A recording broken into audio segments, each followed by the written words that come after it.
بەڵێ بینەرانی عەزیز سڵاوتان لێبێت بنیادگار فایق بەم شەو بە شێوەیەکی ڕاستەوخۆ لە سلێمانیەوە لەگەڵتانە بم بۆ باسی ڕۆژ. باسی ڕۆژی ئەم شەومان لەگەڵ جەنابی دکتۆر شێرکۆ مەنگوڕی ئەندامی پەرلەمانی عێراق لە فراکسیۆنی یەکێتی نیشتیمانی کوردستانە. مەبەستمە لەگەڵ جەنابیان لەسەر کۆمەڵێک پرس گفتوگۆ بکەین. بە نوێترین و با بڵێین تازەترین پرس کە ئەمڕۆ مامۆستایانی ناڕازی لە پارێزگای سلێمانی سەردانی نووسینگەی پەرلەمانی عێراقیان کردووە لە سلێمانی ڕووی دەمیان لە پەرلەمانتاران کردووە سەبارەت بە خەمەکانیان. باسی بودجەی 2018 عێراقەکەین. گفتوگۆکان یاخود ئەتوانین بڵێن شەڕەکە کەوتۆتە ڕۆژی یەکشەممە. ئایا هیوای ئەوە هەیە کە تێبینیەکانی کورد لە پرۆژە یاسای بودجەی 2018 عێراق جێگە بکرێتەوە؟ ئەگەر جێگە نەکرێتەوە کورد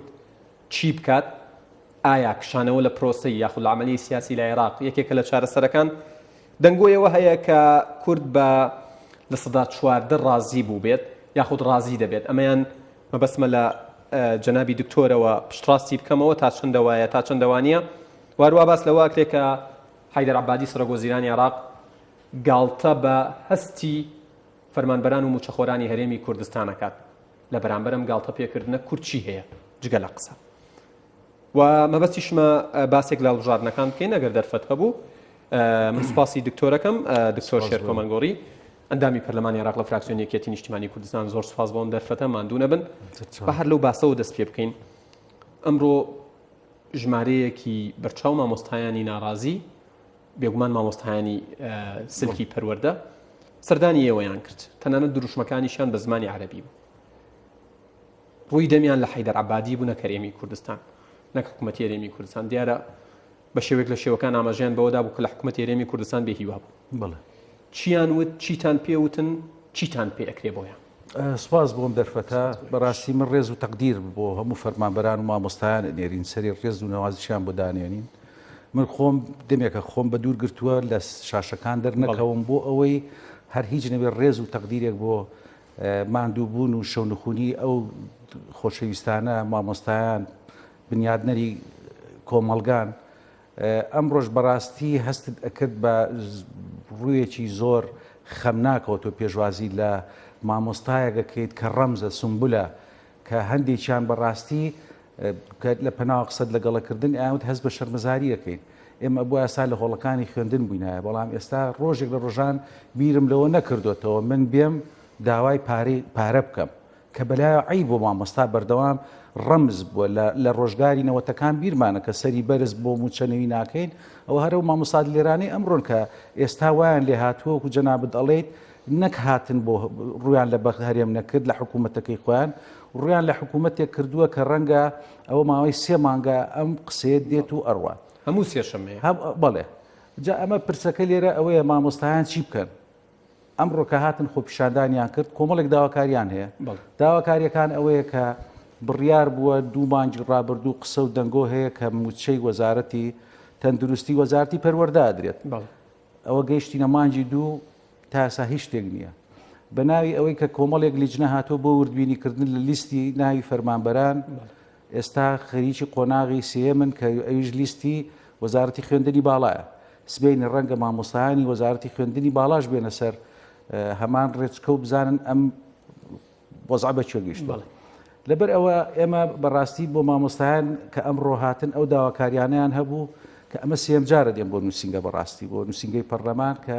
هەر چۆنێک بێت ئەوانیانە دەنجیان بگات. بەڵام من داخم لەوەیە کە حکوومەتی خۆمان سەرباری هەموو ئەو کێشە و ئاستەنگانەی کە ڕوبەڕووی کردووە ئەبووە ئەمڕۆ وەزیری پەروەردە لە شاری سلێمانی بووە لەگەڵ ئەو خۆپیشاندەرانە بووە ئەزانرێت خۆ مامۆستاش بایی ئەوەندە لە وەزعەکە گەیشتووە کە قورسایەکی گەورە لەسەر لە ڕووی دارایەوە هەیە لەسەر هەرێمی کوردستان. بەڵام تۆ لە ڕۆژێکی ئاوا لەگەڵ مامۆستای خۆتان نەبیت هەر بە دڵنەواییش بێت بۆ چ کاتێک لەگەڵ یابیت. ئەمە گلەیە کە هیوادارم وایان لێ بکرێت بەرپرسانی حکوومەت حتا سەرۆکی حکوومەت و جێگیری سەرۆکی حکوومەت کە ئەم پرسە ئەم کەیسە بە جددی وەربگرن چکە پرۆسەی خوێندن وەستاوە. ئەم پرۆسەیە ساڵی پارمان بیرەخاتەوە کە بۆ 2 مانگ هەفتا ڕۆژە موچەی وەرنەگرتو 1 دینار لە گیرفانی نییە کەواتە ئەبێ بیت چارەسەرێکی بنچینەی ناڵین چارەسەری بنچینی لێستا چارەسەرێکی کاتی دابنیت بۆ ئەم چەند مانگەی کە لە بەردەم پرۆسەی خوێندنە مامۆستاکە چەند باوکی خوێندکارێک خەمی ئەوەیەتی کە خوێندکە کوڕەکەی ئەم ساڵ خوێندن تاواکە مامۆستاکە ئەوەندە بەڵام کە تۆ نەی بەدەنجەوە کە تۆ نەیە تەشجیعی کەیت و هانی بدەیت و شتێکی بۆ دابین بکەیت ناکرێت تۆ بەو شێوەی بەجێت هێشتووە و ئەمڕۆ ڕوو ئەکاتە نووسنگەی پەرلەمان سبەینێ بڕیارە بچنەوە سەر بەردەم نووسنگەی نەتەوەیە گرتوەکان بەڕاستی ئەم پشت لێکردنە ئەم خەمساردیە یعنی ئەبێ سنوورێکی بۆ دابدرێت من دەمێکە ئەو قسەیەم کردووە ئەم جارە ئەگەر خوا نەکردا خۆپیشاندانی سەرتاسەری دروست بێتەوە لە کوردستان بەڕاستی لە خۆپیشاندانەکانی تر زۆر جیاوازترە بێت یعنی زۆر گۆڕانکاری ڕەنگە بێنێتە ئاراوە سبەینی ئەو کاتە بڵێن شاڵە ئەوە نەبووە بە ئومێدی ئەوەی کە ئەمای ئەم ڕۆکرا زەنجێک بێت ئێمە بەڵێنی ئەوەماندا بوو مامۆستانەکە بەردەوامدا کۆچکار بووین لە داخوازیەکانتان بەڵام ئەبێ و حقەتە بزانین پێگە و سەنجی کورد زۆر لاواز بۆ لە بەغدا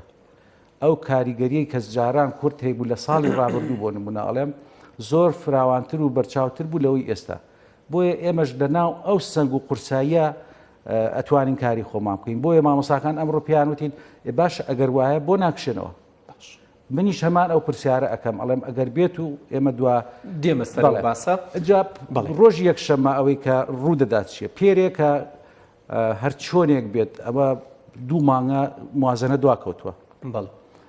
خوێندنەوەی بۆ یەکەمی بۆ کرا بە شێوەیە کە نیساب نەبوو بەڵام تێپەڕێنرا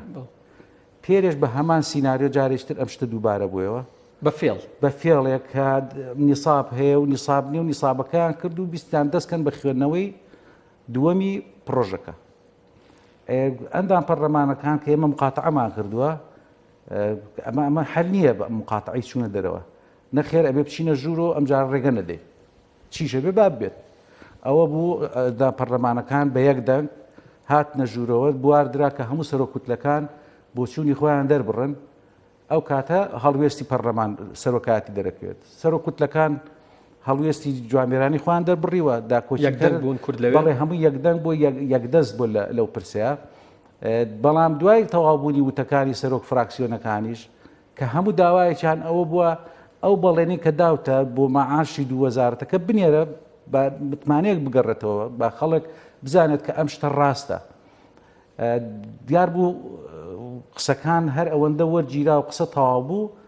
دیسانەوە کورد وتیان بچنەوە دەرەوە بۆی نیساب تەواو نەبێت دەستیان کرد بە خوێندنەوەی تەقریرەکە ئەو بجارێشتر گەڕانەوە تەقریرەکان لە دیژنەی دارایی سند کە نابێ بخوێنرێتەوە بەردەمی سەرۆکایەتی گیرا کە جەرسەکە ئەبێ هەڵگیرێت ئەو بجەرسەکان هەڵگرت بۆ ڕۆژی یەکشەممە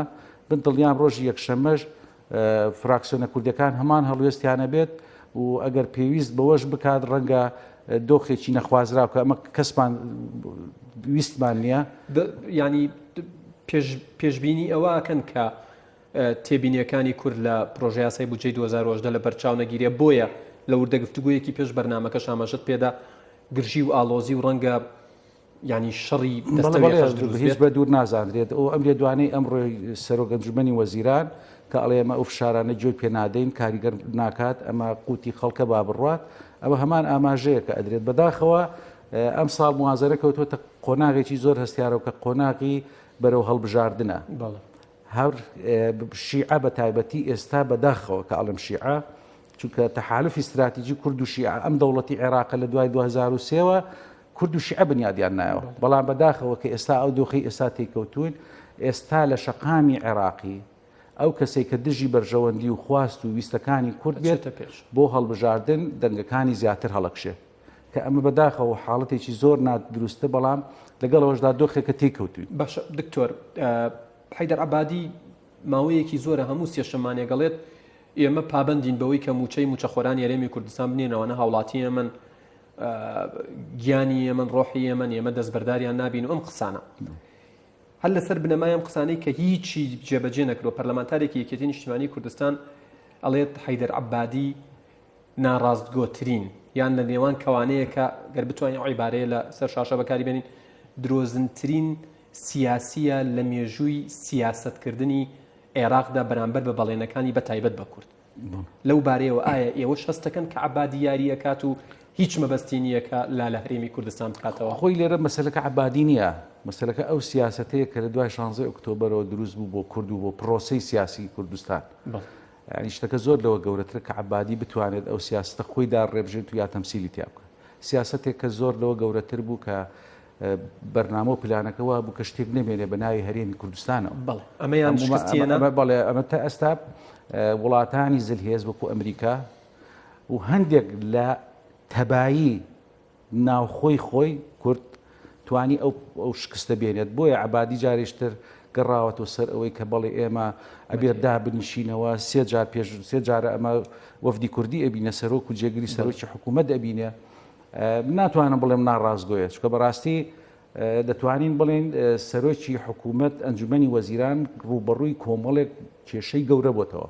لەسەر ئاستی عێراق و لەسەر ئاستی هەرێمی کوردستان. ئەو دەیەوێت بە کەمترین زیان بە کەمترین یا بە زۆرترین دەستکەوت بۆ خۆی لەولا بڵێ، بەڵام لە هەرێمی کوردستان بە کەمترین شت تۆ ڕازیکە. ئەبۆ سیاترتەیە ئەڕوات ئەوێت تاوەکو 1970 کە نەهێشتووە لە ناو موازنە ئەوێت کورد ئێستا شتێک دروست بووە کە گویا بە 14 ڕازی ئەبێ و ئەمە تا چەندە ڕاستە؟ ئەمە تا ئێستا لە پێرەوە ئەم قسەیە دروست بووە کە بانقی نێودەوڵەتی داواکاریەکی کردووە کە ئەو داهاتەی بۆ هەرێمی کوردستان کە دیار نییە جارێت چەندە، هەندێک بە 12 باسەکرێت، بەڵام ئەم ئەڵێ لەسەر تعدادی سوکان. ئەمە بۆ خۆی زۆر قسە لەسەر ئەو بابەتەکرا، من نامەوە پشمۆسەری، بەڵام خەمی خەڵک لەگەڵ ئەوەیە کە عەبادی ڕازگۆ یا ڕازگۆ نییە. عەبادی بۆ خۆی خزمەتی خەڵکی خۆی کات، بەڵام لەگەڵ ئەوەشدا خەڵک هەر دژێتی.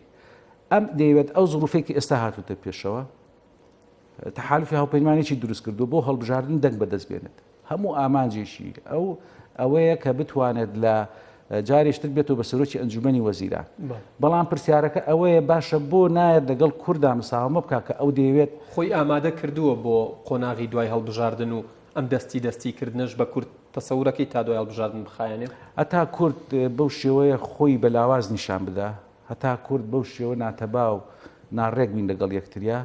ڕەنگە لەوە خراپتریش بکات. بۆیە بەڕێی من چارەسەر ئەوەیە کە ئێمە زۆر جار ئەمە بە میسالیت تێ نەگەین، چکە زۆر ئەزمونمان بینی، زۆر تەجروبەی ناخۆشمان بینی. ئەوەی کە ئەتوانێت ئەم پرۆسەیە ڕابگرێت، ڕاستە ئێستا ئەم حکوومەتەی کە ناومان نابوو حکوومەتی بنکە فراوان، ئێستا بەس یەکێتی و پارتی تیاماوە. ئەبێ ئەم دوو هێزە ببێ جۆدانە ئەوەی کە ئۆپۆزیسیۆن چی ئەڵێت یا چی ناڵێت، ئەبێ ئەوان زیاتر لە خەمی خەڵکەکە بن. ئەوان خۆیان هەمیشە خۆیان بە خاوەنی ئەم ئەزمون و ئەم پرۆسێ زانیوە. پەرلەمانتارێکی عێراقی هاوڕێی خۆتان لە یەکێک لە فراکسیۆنەکان ئەڵێت سەرۆکی حکوومەت و جێگرەکەی نایەنەوێت کێشەکان لەگەڵ بەغداد چارەسەر بێت، بەڵکو بە دوای بەرژەوەندی خۆیانەوە. بڕوا ناکەم یعنی هیچ کەسێک بێت کە پۆستێک وەربگرێت نەتوانێت سەرکەوتو بێت لەو پۆستە، یا هیچ ئامانجیشی نەبێت کە بتوانێت ئەم خەڵکە ئەم مامۆستانە ئەم فەرمانبەرە کە ئەزانێت چ لە چ معانەتەکان بتوانێت گاڵتەی مامەڵەیەکیان لەگەڵ بکات کە نادروست بێت. بڕوا ناکەم ئەمە هیچ کەسێک خواست و ئامانجی ئەوەی هەبێت. ئەو بۆ خزمەتی گشتی چۆتە ئەوێ ناکرێت. ئێمە بەشێکی زۆری ئەو باجەی کە دەیدەین ئەم جۆرە لێدوانانەیە کە وای لێ کردووە زۆر جار خەڵکەکەی خۆمان عێراق دژ بە کورد بەکارێنرێ بەکارێنێتەوە، چکە ئەوان ئەوەی کە ئێمە لێرە باسیەکەین و خۆش دەزانیت و باسیتان کردووە، ئەوەی کە تۆ لێدوانێگە دەیت سبێنێ لەوێ وەرجێڕاوەتە سەر زمانەکەی خۆیان زان تۆ چی دوتووە. لەبەر ئەوە ئێمە گرنگ ئەرەوەیە پێداگیری لەسەر یەکشت بکەین، خەڵکی خۆمان بەکەم نەبینین. ئەم خەڵکەی کە ئێمە ئەیزانین ئەم حیزبانە هەمویان لەسەر دەستی و لەسەر ماندووبوون و شەونخوونی ئەو خەڵکە دروست بووە، هەتاوەکو تۆ خزمەتی خەڵکی خۆت بکەیت. اینجا خزمەتەکە بە هەر شێوەیەک بێت. من کە بۆیە ئەڵێم ئەو مامۆستایانی ئەمڕۆ هاتوون ئەبێ سەرۆکی حکوومەت و جێگور و وەزیری پەروەردە بە زووترین کات بیان بینن، لەبەر ئەوە نییە کە ترسی ئەویان هەبێت داوای شتێکی ڕاستیان لێ بکرێت. مافی خۆیانە ئەی داوا لە چێ بکەن. ئەوە بەغدا من ئومێ دەکەم ئەم مانگەی کەماوە ئەو لیژنانەی کە هاتوون بۆ وردبینیکردن قەنەعەتێک هەیە، بەڵام ئەو قەنەعەتە ناتوانم حسابم بڵێم دڵی فەرمانبەر و مامۆستایانی پێ خۆشکەم بڵێم هەر پەرلەمانتارێکی هەیە کورد لە پەرلەمانی عێراق وتبووی یا کۆتایی مانگی یەک یا سەرەتای مانگی دوو. من بۆ خۆمەوە قسەم کرد دوای زۆر دوای ئەوەی کە بە دوواداچوونمان کرد وا دەرنەچوو 4 ئەندام پەرلەمان هەن لە ناو پەرلەمانی عێراق نزیکن لە عەبادیەوە بەڵێ یەکیان عەباس بەیاتی بن خۆم داوام لێ کرد وتم ئەم بابەتە تکات لێ ئەەکەم بۆم ساغ بکەرەوە ئەگەر عەبادی بە جددیەتی و بەڕاستێتی کە گوایە موچەی 2 وەزارەت دەدات دەم مانگەیە تکات یەکەم زانت چییە سۆراغێکم بۆ بکە یا ئەگەر فرسەت هەبوو بتوانین چەند کەسێکی ژوێن بیبینەوە پێشەوەی کۆبوونەوەکان بکرێت ئەوە بوو دوای ئەوەی بینیمەوە بە 2 ڕۆژ وتی قسەم لەگەڵ کردووە باسم کردو زۆر بە جددیەتی دڵنیابە ئەو موچەیە هەرەدا ئەم مانگە ئەیدا ئەم مانگە ئەیدا جا ئێمەش دەسەر ئەم بۆ چوونانە بوو کە باسی ئەوەمانە کرد کە ئەم مانگە ئەدرێ و موچەکە ئەدرێت ئێستاش کە ئەوەڵێت لیژنەکان بەردەوامن نەیوتووە لیژنەکان ئیتر بۆستن کارەکانیان تەواو پرۆسەکە ڕائەگرین بەو ئومێدەوە ئەیهێنێت عەبادی نایەوێت ئەم دەستکەوتی موچە و بوجێ بدات بە حیزبە کوردیەکان بە ئۆپۆزیسیۆن و بە دەسەڵاتیشەوە سبەینێ ئەم حیزبە کوردیانە بێن بڵێن ئەوە من کردم ئەو بڵێ من کردم بیکەنەوە بین کەرەوە تا ئێستا شەر لایەنە و بەجیا سەردانی ئەکات ئەڵێ ئەوە پێمان وتو و توێتی نیشانێری ئەوە هەمووی بۆ مزایداتی سیاسی ڕەنگە ڕوو بدات و بۆ هەڵبژاردنە عەبادی ئەو چانسە ناداتەوە بە هیچ حیزبێکی کوردی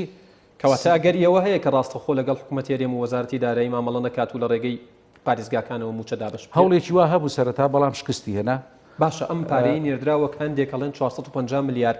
دینارە هەندێک شەڵێن 250 ملیار دینارە بۆ لەقەکانی بانقی ناوەندی عێراق لە هەرێمی کوردستان بەڵێ ئەم پارەیە بەس بۆ مامەڵەی خۆیانە یان بۆ موچەیە و چاوەڕێن کە بە فەرمانێک بە یازێک دابش هەر بۆ موچەکەیە هەر بۆ موچەیە بەڵام ئەوان کە وەستان لە چیا وەستا ئەڵێ بیدەین بە چێ يعني کەواتە هێشتا ئەگەر ئێوە بەڵێ ئێستاش ئەوان ئەیانەوێت لەگەڵ وەزارەتی دارایی مامەڵە نەکەن ئێستاش خواخوایانە ئەنجومەنی پارێزگاکان بڵێن بێنە ئەو معاشە لە ڕێی ئەنجومەنی پارێزگاوە بدرێت بەڵام خۆ دەزانێت هەرێمی کوردستان ئەگەر بێت و ئەو هەنگاوە بنێ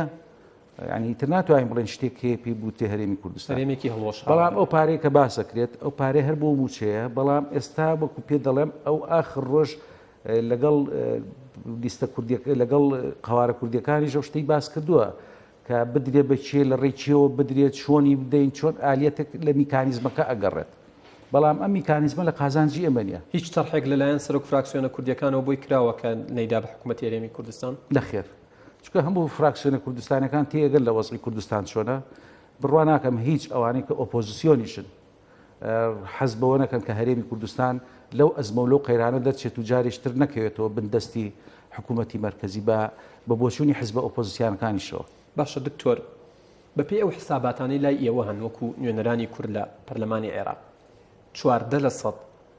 دەرەقەتی یعنی تێچوونە داراییەکان و مەساڕیفی هەرێمی کوردستان دێت کێشەی ئێمە ناشەفافی بووە بە درێژایی چەندی ساڵی ڕابردوو 15 ساڵە لە 1970 لە 1950 14 13 هەر ساڵە و چەند ملیار ناشەفافیە تێکی تەواو ئەوە ئەنجامەکەی بوو لەلایەن هەرێمی کوردستان بەڵێ لە هەرێمی کوردستانەوە ئەو نەشافافیە بوو کە ئێمە گیان بەم ئەوەیە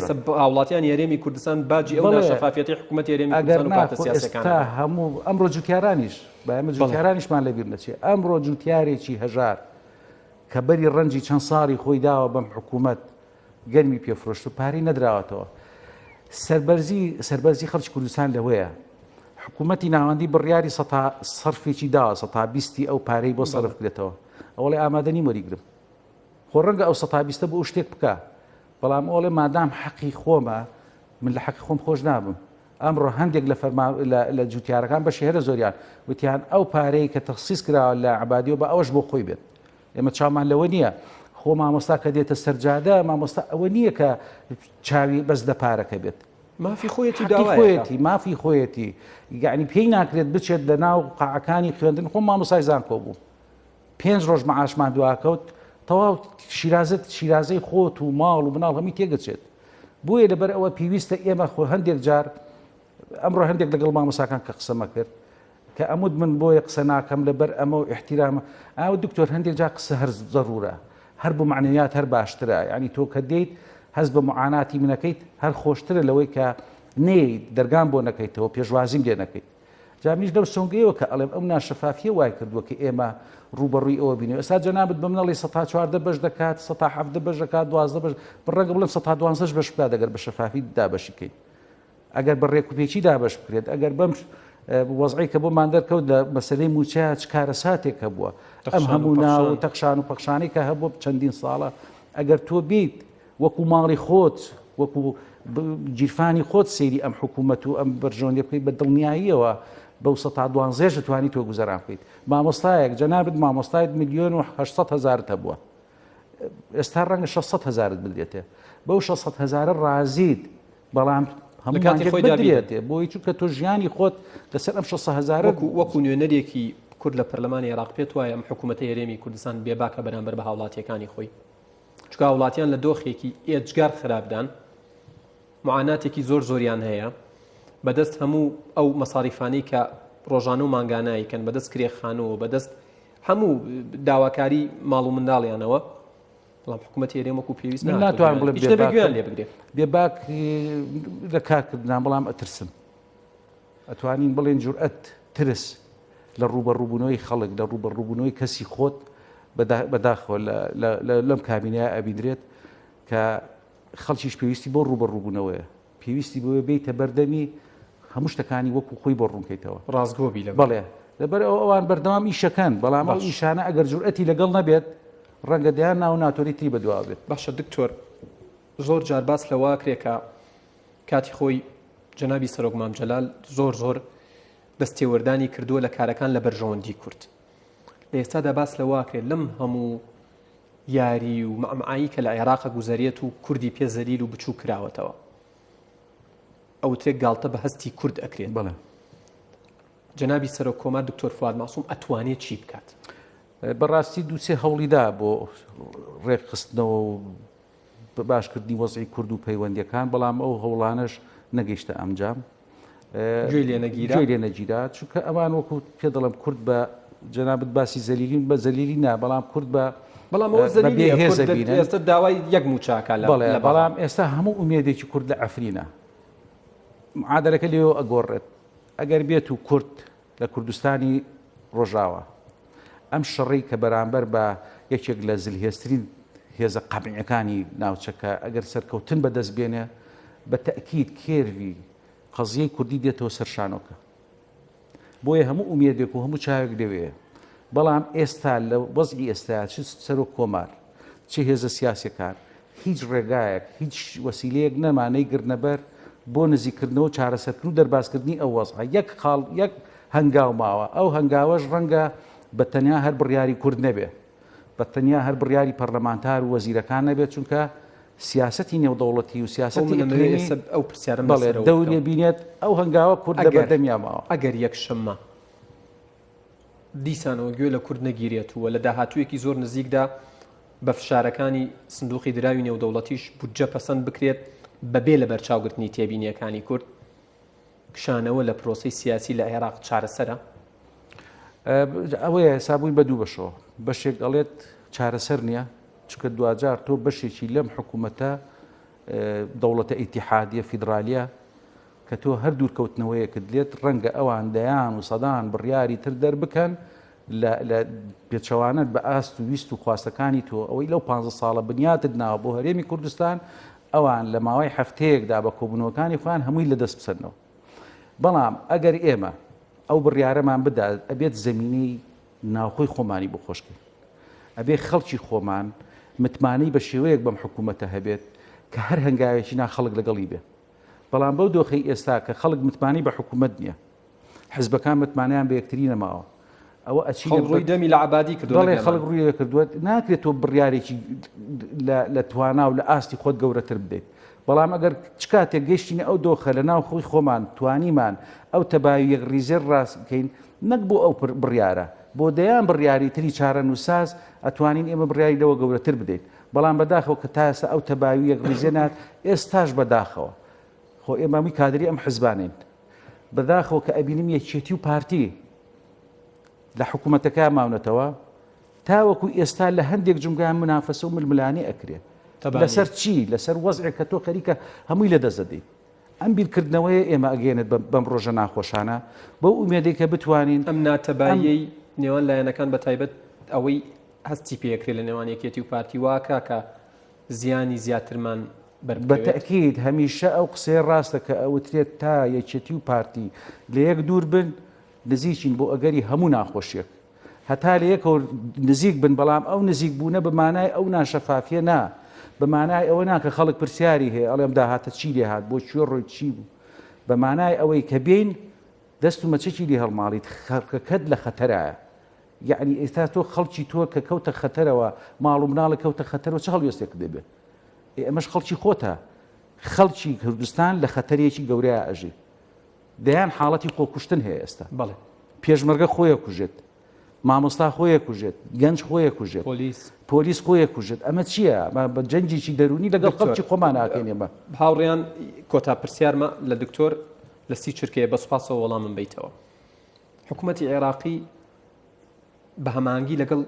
حکوومەتی ئێرانیش هەوڵیەوە دەن کە خاڵە سنووریە نافەرمیەکان لە هەرێمی کوردستان دابخەن کە ژمارەیەکی زۆر خەڵک معیشەت و گوزەرانی لەسەرەتی ئەو خاڵانە لە هەرێمی کوردستان دان پێدانراون بەڵام لای حکوومەتی عێراقی دان پێدران ئەگەری ئەوە هەیە بەم زوانە لەلایەن حکوومەتی عێراقیەوە بە هەوڵەکانی ئێوە دانی پێدا بنرێت و ئەو خەڵکەش سەرگەردان نەبێت و بێئیش نەکەوێت ئێستا خاڵی سنووری کە هێرێ بە ڕسمی کرایەوە بە ڕسمی هەموو شتێکی تەواو بۆ کراوەتەوە دوای ئەو خاڵە سنووریانە ئەوانە هەمووی ڕسمین هەمووی نێودەوڵەتین هەمووی بە بڕیاری نێوان دوو دەوڵەت کراوەتەوە بەڵام دڵنیا بە لەوەی کە ئەم سنوورانە کە داناخرێت تورکیا بۆ داینەخستدا لە ئەزمەک چکە بەرژەوەندی و قازانجێکی گەوری خوانی هەیە ئەو ئابڵوقەی کە چەند ساڵە لەسەر ئێران بووە ئەم دەواازەی کە ئێرەی بۆ کراوەتەوە چارەسەر بووە بۆ بەشێک لەو کێشە ئابڵوقەی کە بەسەر ئێرانەوە هەبووە لەبەرەوە داخستنی زۆر ئاسان نییە چونکە بابەتەکە هەر ئەوە نییە کورد زەرەری تیاکە بەڵکو خۆشیان ئەو دەوڵەتانە زەرەری تیا بەڵێ دکتۆر شێرکۆ مەنگوڕی ئەندامی پەرلەمانی عێراق لە فراکسیۆنی یەکێتی نیشتیمانی کوردستان سپاس بۆ زانیاریەکان و سپاس بۆم سپاس بۆ دەرفەت سەر بەڵێ بینەرانی ئەزیز باسی ڕۆژکۆتایی هات تا باسی ڕۆژێکی دیکە ئێوە و کوردستان لە ئامانەتی خوادا بن کاتێکی خۆش